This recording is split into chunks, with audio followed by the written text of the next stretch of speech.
Hej seniorer og velkommen til Seniorhop. Hvem er Seniorhop for? Seniorhop er et netværk for alle, der arbejder med seniorer i DDS. Det er sted, der bliver involveret i seniorudvikling. Så er du også bidt af seniorspejl? Vil du arbejde meget mere med seniorudvikling, eller laver du kurser for dem? Hvorfor er det en god idé? Men det giver mening at skabe et netværk mellem alle, der brænder for seniorarbejdet. Hvad kan vi ikke udrette, hvis vi alle sammen samles og snakker? Det bliver lettere tilgængeligt for flere at lave fedt seniorspejl. Hvordan gør vi det? Vi inviterer til en række åbne power-weekender, hvor man kan arbejde i eget udvalg, deltage som enkeltpersoner og blive inspireret af DDS-program, som også vil være med. Vi skal udnytte, at vi er så mange, der brænder for seniorarbejdet, starte nye seniorprojekter og udvikle det eksisterende. Hvad er dine idéer? Lad os mødes og finde ud af, hvad vi gør.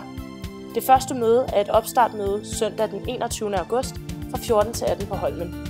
Lad os i fællesskab finde ud af, hvad fremtidens seniorspejl kan byde på. Lad os møde hinanden og starte netværket.